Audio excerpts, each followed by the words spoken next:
yabona ukuphapha bafowethu. Ukuphapha uzenza ngcono, uzenza umuntu ongaphezulu ngomthetho. Like when you are above the law, no one can tell you what to do. Look what's happening now. Nangu lapho phela umchunu uMacingwane bathi he has lost i-battle yakhe e-court. He has been ordered to pay 250,000 rands. So but he has lost the battle yakhe against the hate speech. Yabona lezi zinto zenza ukubiza abantu ngamashangani nisukela izitabane. Lana ukusukela izitabane. Le community inkulu kakhulu bafowethu. You can't just provoke a community LGBT and think you can get away with it. Hey, those guys are serious. And basazokusenga njengembuzi ngizwe. Usazobhadala mfowethu. Usazobhadala. Ucabanga ukuthi above the law, it doesn't help. And manje bathi kumele yenze 20 hours community what or human rights whatever. So now sokumele ufundiswe indlela yokuba umuntu. Sokumele ufundiswe how to behave like a human being manje into abayishoyo le. No one is above the law bafowethu. Manje ama-patriots akuphi? Where are the patriots? Hambani phela niyo-protesta niluthe ukuze phela uMacingwane engabhadaliswa leyo mali and engahambi kuleyo human rights whatever okuthiwa kumele ahambe kuyo. Hambani phela niyo-protesta. Ya wenganza kwethu uzokhumbula wena muntu ongaziyo ngaye ngathi mina lana ave usazonukhokhisa umlomo kaMacingwane ngizwe emchunu ngangingadlali ke bafowethu ngesikhathi ungizwe esukela uMalema emqambela manga elahlwe icala nina nathe uMalema usukele ungizwe nayishintsha lento ma propagandist ngoba vele nikhohlakele. Alright, nalabantu ke esebethathe uMacingwane abamfaka enkantolo wafika walahlwe icala manje nabo futhi nizothi basukele uMacingwane, nizothi basukele ungizwe nabo futhi. Lento mina ngayisho ngathi usazonukhokhisa umlomo kaMacingwane nina nangayinaka leyo. Nakuke manje sezifikile indaba ezintsha zifuna khokha imali futhi. Nithini ke manje? Ngoba mangabe sinikhuza bafowethu noma simkhuza yena sikhondema amagama akhe wakhipha emlonyeni kuthi wasilwa nemarch and march. Wathi ngintshela enye into namhlanje. Abona ngimtshela imfihlo. Abalandeli be-EFF abalwi nemarch and march. Yezwa. Balwa namagama aphuma kubaholi bemarch and march. Cause manizobheka nje i-take off ye-march and march kwaba ukulwa ne-EFF. Namhlanje nenze ngathi aniyazi leyo nto, niyayijika nina manje nithi i-EFF ilwa ne-march and march. Ngoba nilifuna iqiniso. Actually anisho ukuthi i-march and march nithi ilwa namaZulu. Khohlakala kwenu. Nganza kwethu nalaba be ini-LGBTQ warawara nayo manje nizothi ilwa noMacingwane noma ilwa namaZulu. Nizothini ke yona manje?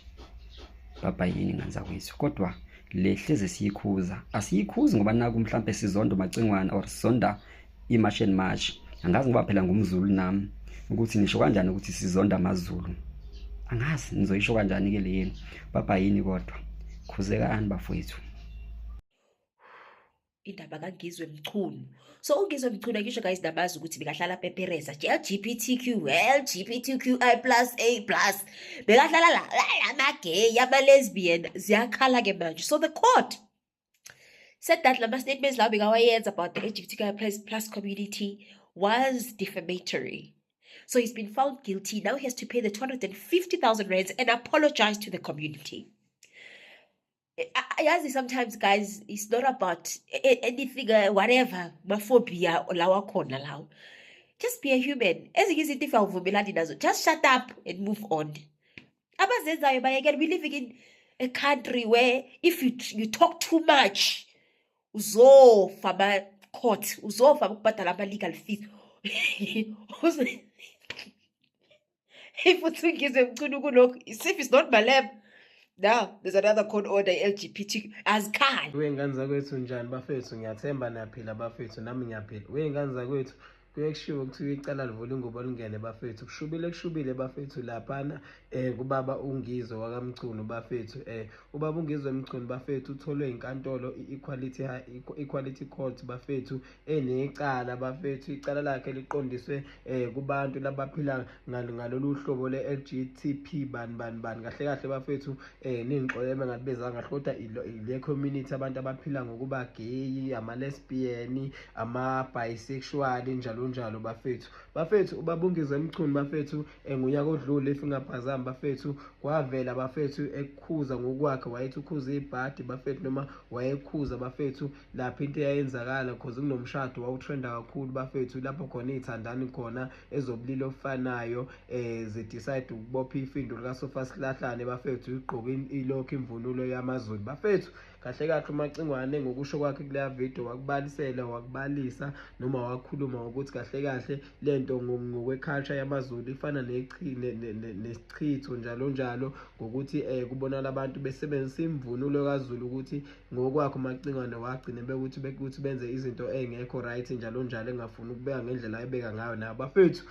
uMacingwane wagcina ebekile wachaza nokubaluleka kwemvunulo yakaZulu ukuthi imvunulo yaZulu ifana nempepho kwisizwe samaZulu. So kahle mebona abantu benza izinto ezikanje kahle kufanele ukuthi amaZulu evuka umbhejezane bakhuze. Waphinde nje wabeka nje kwabakuningi bafethu. So wagcina evulelwe i-community ye-LGTB bani yona ke bafethu le abantu abaphila ngalolu hlobo yamvulela icala bafethu Equality Court bafethu. Equality Court isigcina isikhiphile-ke isinqumo sokuthi cha impela uMacingwane unecala mayelana ngezinto noma eyazisho lapha noma nezinkulumo zakhe ayikhuluma ebhekise kulabantu ababethandana abaphila ngalolu hlobo bafethu. Inkantolo ithena uMacingwane icela ungaphinde imbone participate kubantu abamasha noma kubantu abagxeka kulabantu abaphila ngalolu hlobo bafethu. Yaphinde yathi inkantolo futhi icela uMacingwane ekhokhela indleko zonke zenkantolo zokuhamba lolu icala lakhe. Ephinde futhi uMacingwane ekhokha imali engango-250,000 efana ne-fine bafethu ebhekiswe kuyena uNgizwe njengoswazi oluzomshaya bafethu. Yangama lapha inkantolo bafethu. Yaphinde yathi uMacingwane kuyomele ukuthi ethathwe eyofundiswa noma kuyomele efundiswe bafethu mayelana ngalabo abantu abaphila ngalolu hlobo ongenani ama-hours alinganiselwa ku-20 or bafethu ngesiZulu olimi lwesiZulu ama-hours angama-20 bafethu. Ayicelanga lapho Equality Court iphinde yacela uNgizwe ukuthi icela ukuthi enze ivideo exoliswe enze bafethu noma eposte lapho khona exolisa khona ekhombisa ukuyisola kule community agcine ekhulume kuyo amagama angekho kahle according to yona, ekhombisa ukuyisola ekuyisoleni kwakhe. Futhi yacela ukuthi icela leyo video noma leyo post azoyenza ekhombisa ukuyisola kuMacingwane ihlale kwi-wall yakhe uMacingwane for 3 months shuthi eyiphile bafethu. Ngamanye amazwi bafethu noma ubani ozothi mehambe eyosesha uNgizwe laphana ku-Facebook ma-social media uzothi engena nje kuNgizwe Mchunu ehlangane naleyo post lapho khona uMacingwane bafethu exolisa mayelana ngezinkulumo zakhe azisho eqondise lapha kubantu abaphila ngalolu hlobo bafethu. Kuningi ukuphalwa kwabantu, abantu abaningi bakhala ngokuthi basolanga ukuthi inkantolo imshaye ngoswazi olukhulu kakhulu uMacingwane cause abanye bathi njengamaZulu bafethu lento yayisho uMacingwane i-right noma mhlawumbe engakwazanga kwabanye ukuyibeka kahle kodwa khona wayeqinisile ukuthi imvunulo yamaZulu ifana nempepho and as i-culture yamaZulu noma as amaZulu kunezinto esingazenzi mesigqoke leya mvunulo ngoba kunezinto engavumelekile ebukhosini bakamaZulu bafethu. Kuningi bafethu ukuphala abantu, abanye abantu bathi uyalaya kuNgizwe bafethu njalo abanye bathi uNgizwe usifundile isifundo bafethu. Kuthini ukuphala kwenu mayelana ngesinqumo esithathwe inkantolo isibhekise kuyena laphana ubaba uMacingwane uNgizwe Mchunu? Uzobona ama-comment bafethu. Danko. All right, guys, according to news, Ngizwe Mchunu, the leader of March and March in South Africa, has lost one of his cases in court today.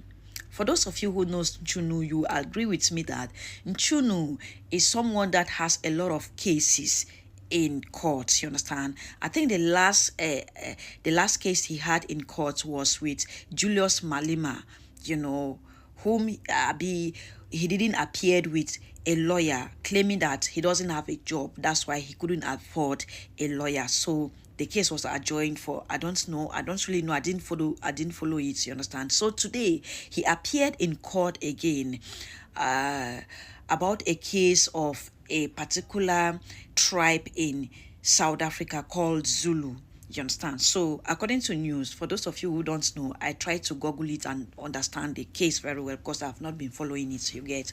So, according to news, Chunu made a video about some couple last September 2026, some couple, like some two persons from Zulu got married, like the same sex got married, and in their marriage attire, like the attire they celebrated their marriage with was a Zulu well-known attire, and this man called them out. He didn't just call them out for the to condemn the fact that they are the same sex and they got married, but he called them out to condemn the to be calling them names that they are not supposed to wear the Zulu tradition, that is it a traditional wear, that that traditional wear is just for men. It's not meant for it's not meant for two sex people, I be two same people to get married, and something like that. He didn't end there. According to news, he called them a lot of names, and this case was taken to court. You understand? He has been battling with the case until today. The case was ruled against him. I think that community is called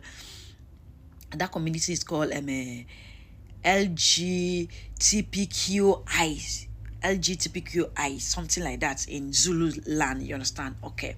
Now the case was ruled against him today, and a fine of 250,000 their currency, you understand, was asked for him to pay and apologize to the community. I don't know if he is apologizing to the community, to the whole world. I don't know.